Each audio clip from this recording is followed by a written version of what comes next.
AMD in 2019. Currently, there are two companies that sells processors, mainly Intel and AMD.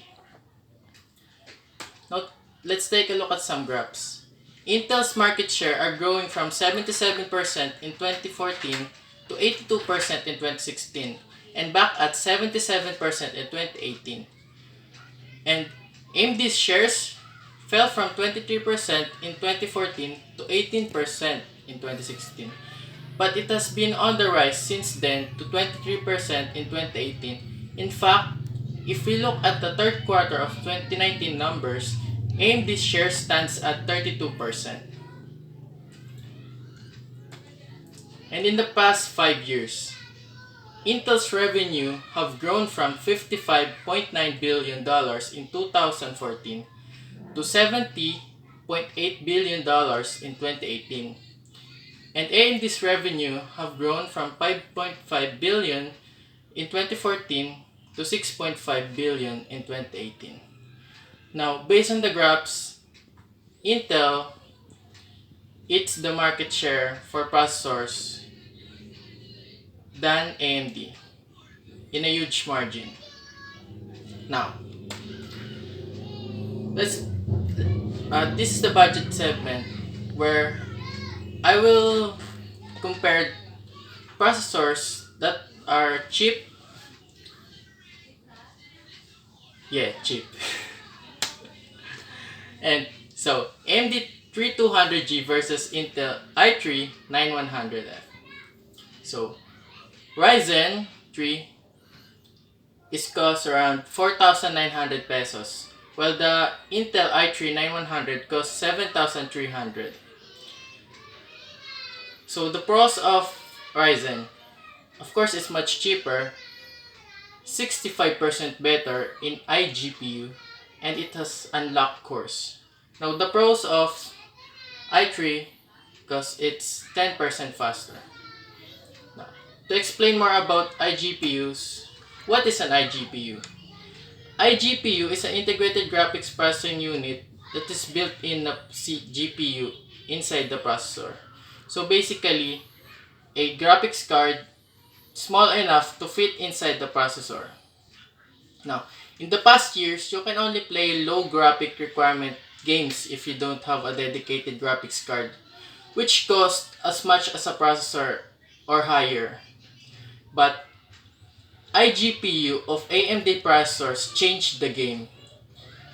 AMD iGPU, which is called Vega 8, is much better, 65%, than the Intel's offering of Intel HD Graphics 630, which is most like having an actual GPU or graphic card unit that costs around 3,000 to 4,000.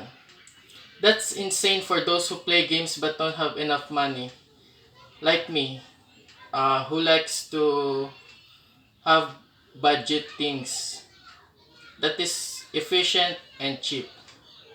Now, next is what is overclocking. So basically, overclocking is increasing the clock boost of a processor, which make it more faster. So almost all of AMD processors are unlocked, or you can say it's overclockable. Intel, on the other end, has a separate category called K series, Intel Core IC K series. Those are the only processors that you can overclock, and it comes with a much higher price. So, in a mid-range segment of the processors, AMD murdered Intel on this one. But AMD has a huge disadvantage here. So, the Ryzen 5 3600 versus Intel Core i5 9400.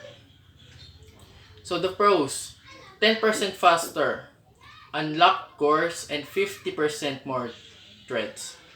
Pros, much cheaper. AMD comes at 10,000 pesos and Core i5 comes at 7,700 pesos. So, I mentioned here 50% more cores. So, what is threads or cores? A core is a physical hardware that works on a thread. In general, a processor can only work on one thread per core. But AMD has two threads in one core. So basically, more cores and more threads will always mean better for performance. Productivity-oriented software like video editing will benefit more from multiple threads. So that's the advantage of having more cores and threads. So I would like to say thank you to AMD and AMD Ryzen. At the past, AMD are always been said that their processors overheat, they don't have a good processors, and people favor more on Intel side. But now in 2019, AMD is having a huge comeback. Those disadvantages at having high temperatures, they're all gone. People nowadays still think that having an AMD processor, oh, your processor is too hot and it will not work. Intel's much better. I want to break that mentality of people that if they say Intel versus AMD, AMD is always the loser. Not in 2019. There are also more high-end segment, super high-end segment, server segment. I don't have enough time to talk about it, but AMD crushed that all segment. Intel doesn't even get it close into those segments.